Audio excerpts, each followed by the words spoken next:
Hey, it's Ginger Bomb. Everybody's mom. Hi, guys. Okay, so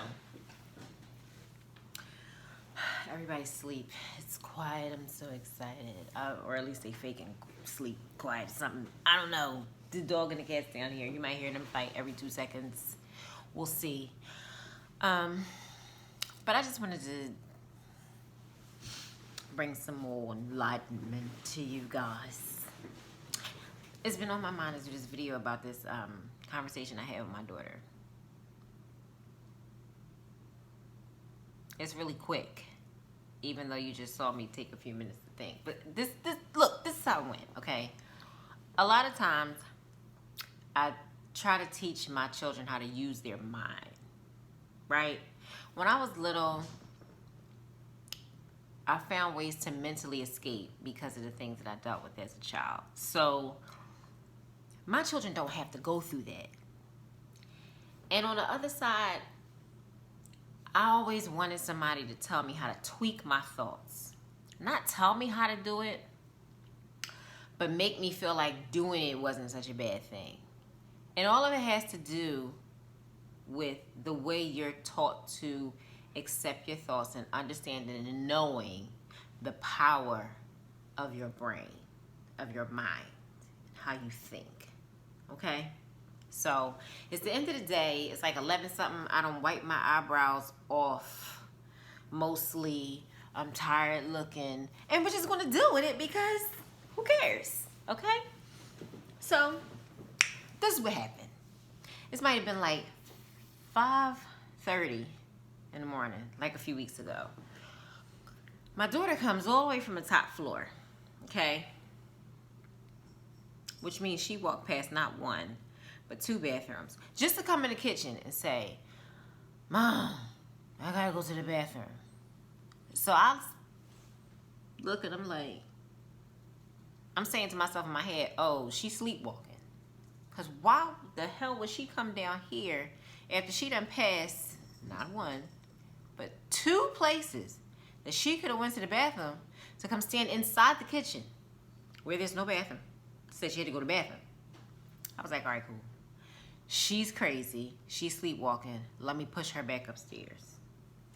So I said, well, Tayana, what's wrong with you? You didn't came all the way down here for nothing. Go upstairs and go to the bathroom. She's like, no, Mom, you don't understand.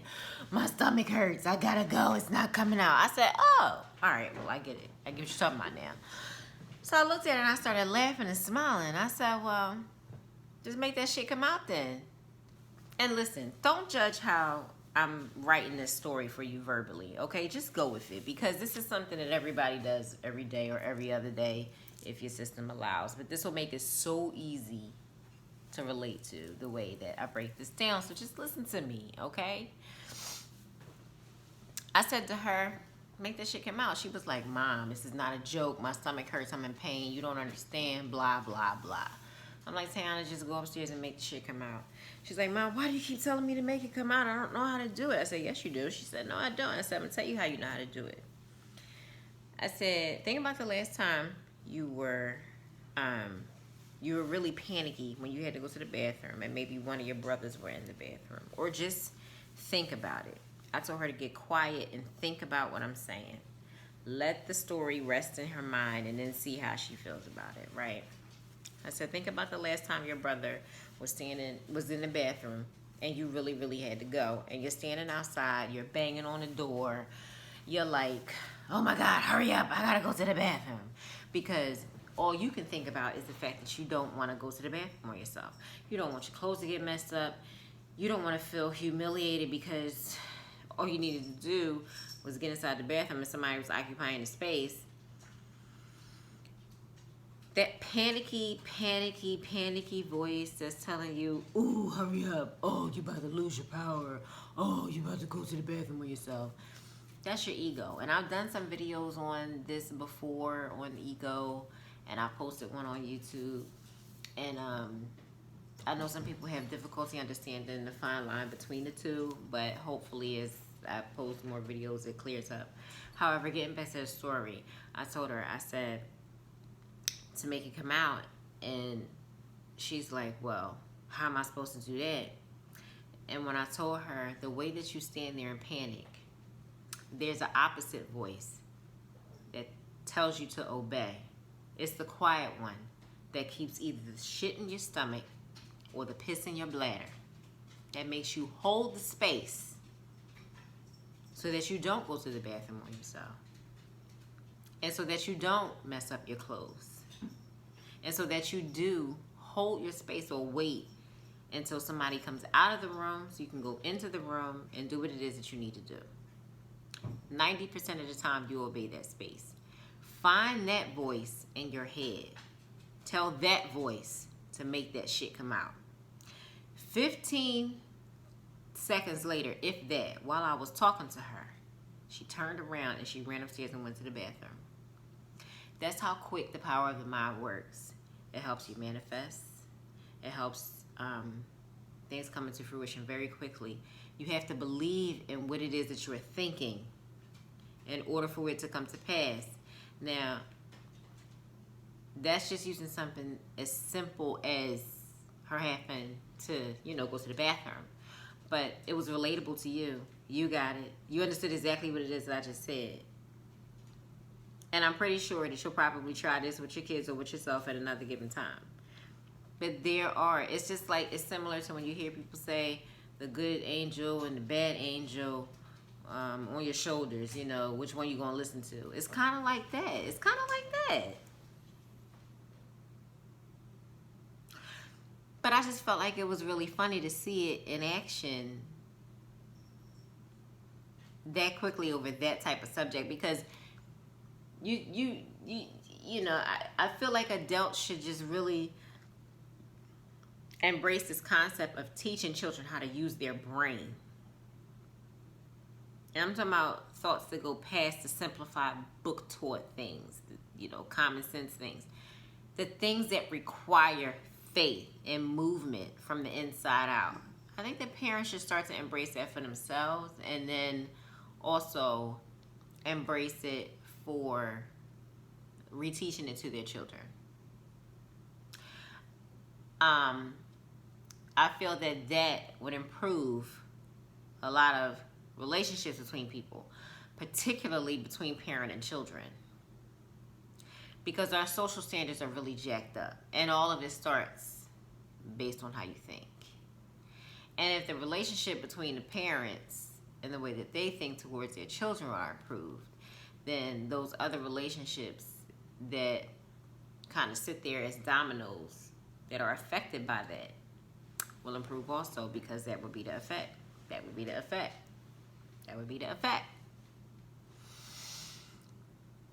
Yeah, I feel like that. That's how I feel. I feel like that indefinitely. I think that most of the time, children are untainted, so their thoughts are very pure. Their thoughts are very powerful most of the time, if not all the time. They're so untainted, and that's why. Because as adults, we go through so much.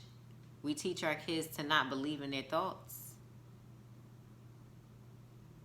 We teach our kids, no, don't think that. Oh, that's too crazy. Girl, you out there. Boy, you need to stop. Why? Why you do that? You stop them from being imaginative. You stop their creative flow and process by telling them not to think certain things. They could be helping you. They could be rekindling a flame in you. Your child is only a mirror. It's fully a piece of you. And you tell them to stop because you stop. Because as an adult, you got used to rules, bills, restrictions, and allowances based on your age, thinking that that's power. It's not. That's just the little things that the outside creates to make you feel like you've made it or you've accomplished something as an adult. You have no idea what the power of your mind can do. And I feel like that's a problem for a lot of adults and kids growing and, getting into these stages of coming out of adolescence. Goes back. This reminds me of this post that I put up when I said,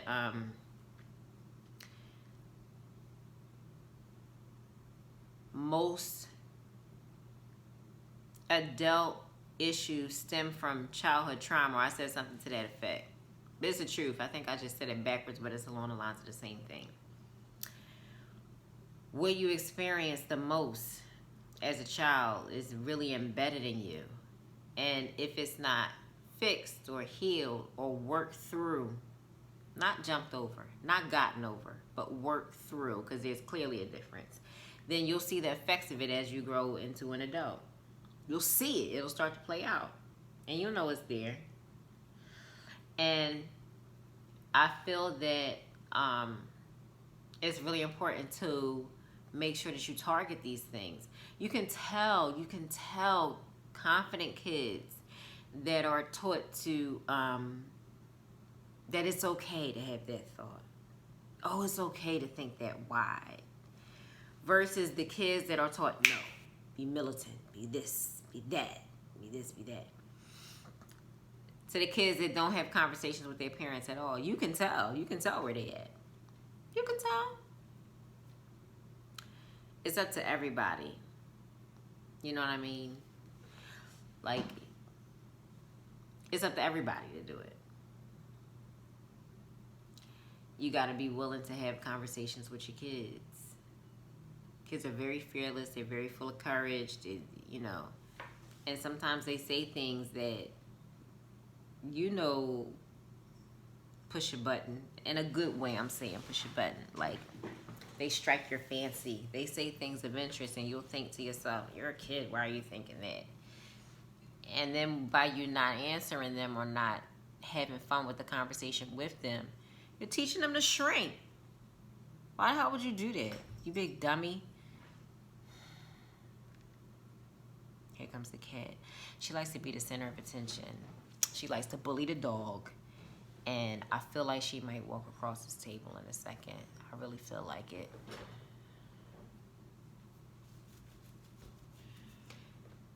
Anyhow, I wrote something the other day. I'm going to see if I can find it. Ooh. I'm going to see if I can find it.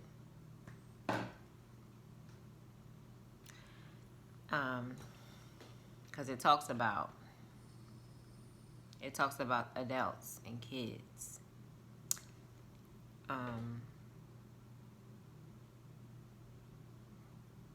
Let me see. Oh. Can you move? So ridiculous.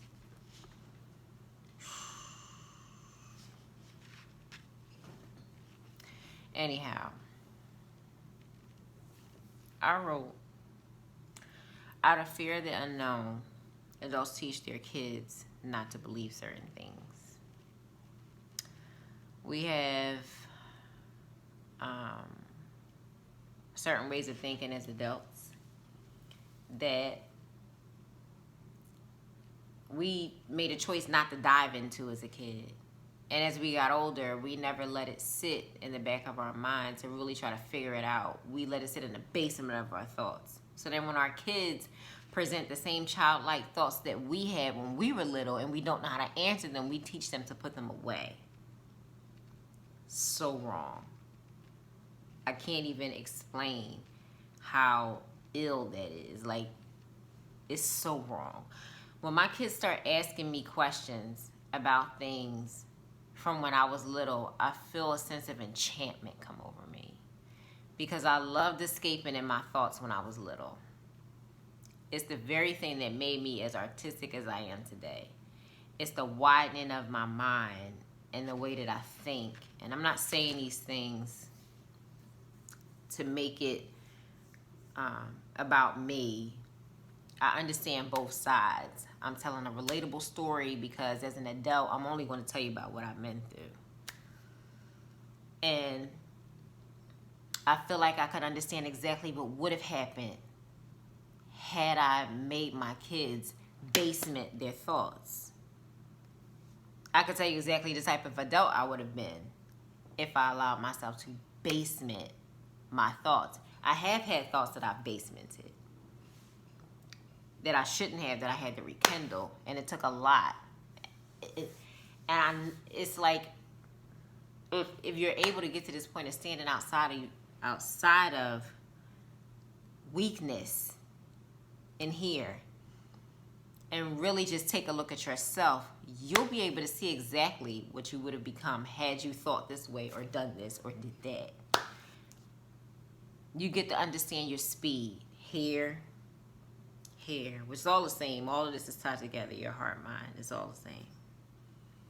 But you understand better how they work together. God, this topic can get so deep. But anyhow, let me just read what I wrote the other day before I be here all night, and I start talking sleep thoughts, which that's not good, because I'll fall asleep in front of the camera and post this thing anyway. Everybody know I'm sleepy smurf. I don't care. Okay. Out of fear of the unknown, adults teach their children not to believe certain things. But have you ever taken the time to notice how strong a baby is from birth? Their grip. You remember a baby grab a pinky? They so strong because they're not affected by the things that were outside the womb yet. Like, you could literally, if a baby held onto your pinky, you could probably lift them up. They're so strong. And it's because they haven't been weakened by the things that happen down here. They haven't really been affected by it yet. They're just in it. They're new ones. They're newborn to this. And they come out of the womb stronger than we are. And we've been here for years. It's so crazy how all of that works. Anyhow. And all of this has to do with energetic flow too. Because having certain thoughts, having a childlike sensibility creates an energy that it creates like amazement and happiness and joyfulness. It creates a space for those things to desire to be around you and in your presence. Good energy, and when you are that, you attract more of that. And those are the things that help you manifest and get the things that you want. Those are the things that help the people that really are like-minded and can really assist you and be an aid to you to come into your space. Those are the type of things that do that. The type of thoughts that do that. I then wrote, depending on who holds the child or pick them up, the child can pick up on their energy by either crying or smiling. Kids do not make mistakes when it comes to adults and the type of people that they're around. I don't care how good or bad the child is. Kids don't make mistakes of picking up on energy. They're better fit to tell you about a person than the adult is, believe it or not. I really believe that. That's just me, though.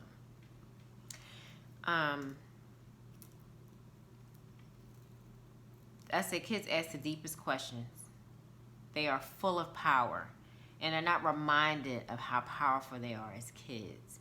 It's the adults that constantly are in a stage of relearning. We weaken as we get older.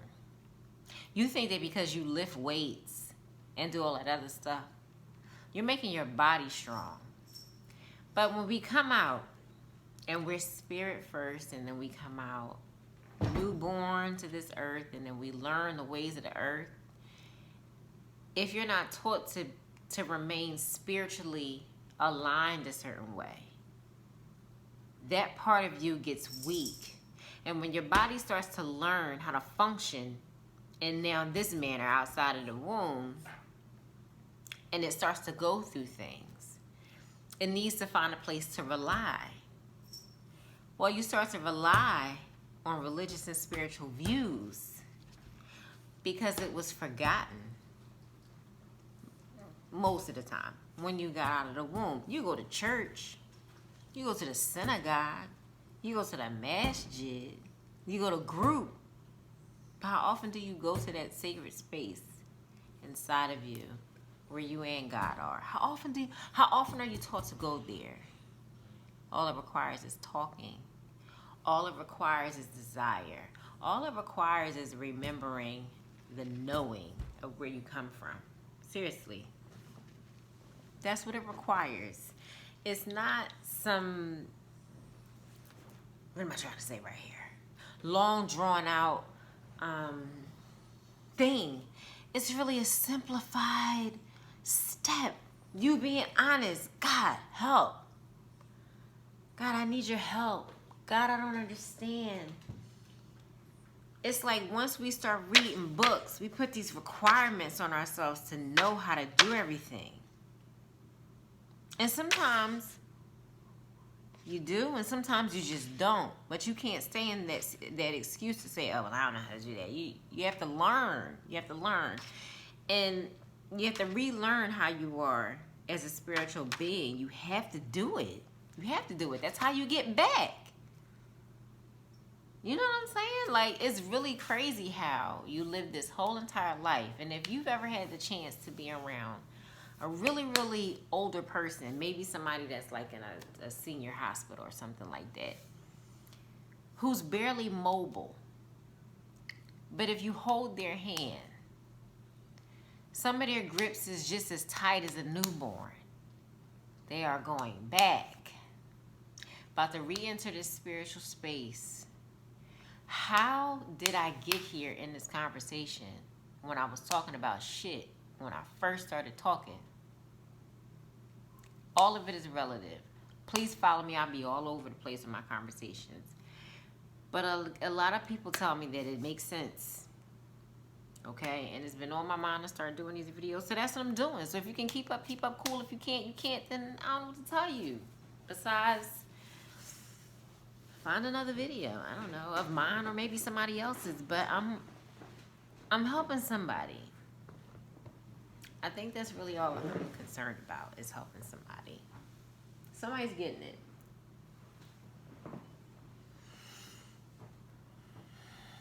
I got this book, right? It's called The Book That Takes Its Time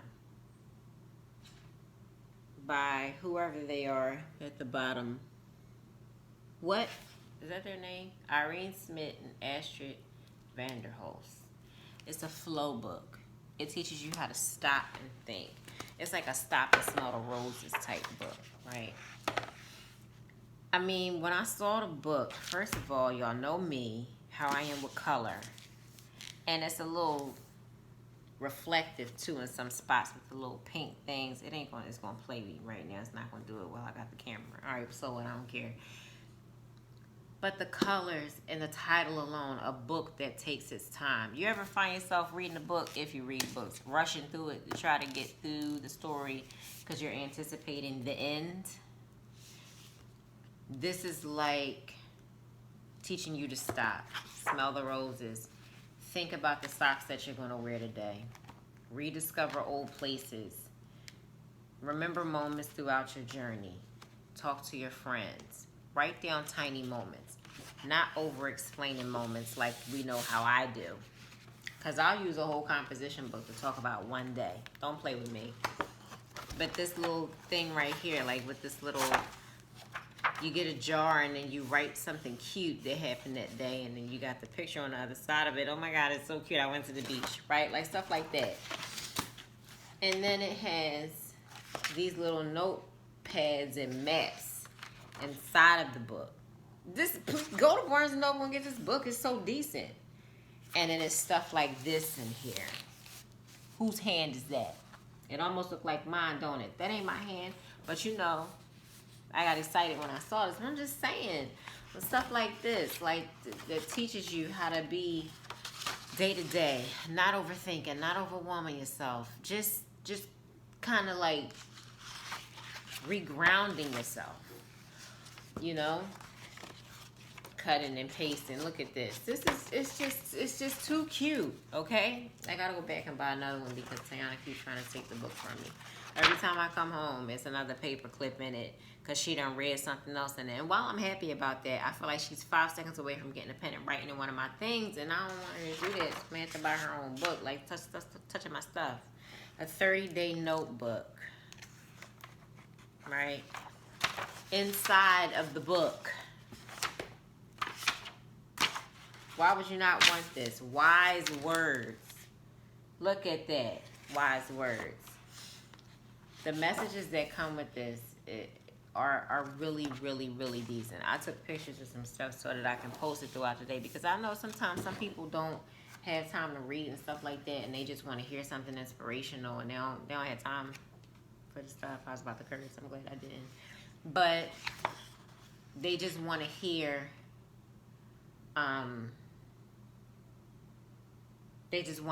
something that'll give them a pep in their step throughout the day, without having to actually take the time to be intimidated by something with pages this thick. They don't have time for that. On the back of the book, it's a really nice message. It says, take time to breathe, take time to create, take time to reflect, take time to let go. Take time. Like, take time. You know how people say, make time? Take time. Did you feel that when I said it? Oh my gosh, it's so decent. No, really, take it. Take time. Look at that. I didn't even know this was in the back of the book. It's so cute. What is that? It's like little, what does it say? Using the cards in this envelope. Write thoughts and insights you've gained while reading this book. Well, I done did that. Okay, but I didn't use these cards, and I'm not going to. They are so cute. It's like they really sat there and thought about every little intimate thing that you can do while trying to, like, leave footprints of your life. This is so decent. Everybody should have this book. This should be a book in school. This is what they need to do. This should be a textbook in school. You know, we're teaching our kids in these school systems to go learn these things that they're not taking with them. You know, social studies to me is not what it should be. Oh my God, it used to drive me nuts. I hope I'm not discouraging kids not to go to social studies. Go to social studies. But there are other ways to study social studies. Social studying is like studying people. What about the relationship between you and your family members? That's a social study.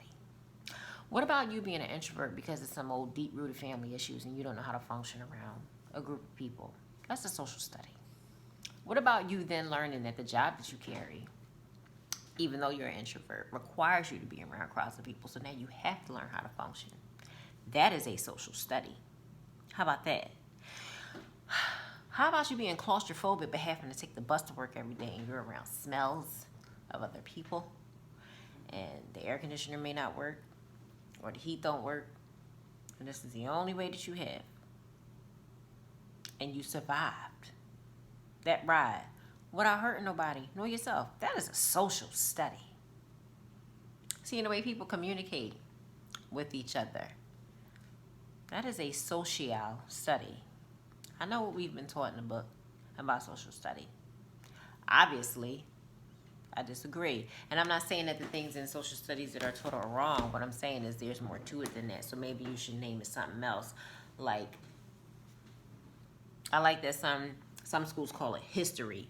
Other schools call it social studies. When I was little, history was called social studies, and it confused me because the title of the class ain't make no damn sense. And I went to private school. I couldn't find a spoon. Judge your mom. I used a knife to stir my tea. I don't care. I do what I want. It's my house. It's my knife. This is my cup. I can't even. It's mine. I do what I want to do. Shut up. Anyhow, listen to me. This is more so to encourage you to use the power of your mind. Okay, it's there. It's right there. Please do not allow anybody to discourage you when you have what would normally be called a wayward thought. You know you got issues if you're thinking about doing crazy stuff to people. That is not what I'm talking about. I'm talking about when you have fantastic thoughts. I'm talking about when you think things that you might see in movies. I'm talking about when you have the thought that overwhelms you and it makes you feel so happy and so light. And you'll think about expressing your thoughts to people and you'll kind of like have the whole story play out in your head where they're discouraging you not to think like that. You have to be courageous and really just go for it. Go for you and be bold and brave with the things that you think. It's for you. You're supposed to do it. You're supposed to do it. You're so powerful. You're supposed to do it. So can you just do it, please? Please just do it. Okay? Make a difference. Make a difference. Be the change that you want to see. Be the change that you want to see. Do the things that you need to do so that your greatness can really start to just spill out of you. This is your journey. This is your journey. You have to do this. You got to finish this. You got to be courageous enough. You got to really just give some stuff the middle finger and go for exactly yours. And all of that starts here. It starts with your belief in you. It starts here. It starts here, here, here. This is where you need to be. That's where you need to be. Don't be afraid of your thoughts. Think what you need to think so that you can get what you need to get. Okay? You have to deal with you every single day. You have to deal with you every single day. Once upon a time, this was supposed to be a short conversation about the quick shifting power of your mind and how it can be very powerful, very instantaneous, very quick, and ta-da, it turned into mother jabbering off about something else. So there you go. I've talked about other things. I hope it was helpful for some. I hope that you got something out of it. I really do. Okay? I really do. I really hope that you did. Because sometimes when I think about doing these things, my thoughts are always on, right? I'm flowing right through it. And then I get in front of the camera. I'm not nervous.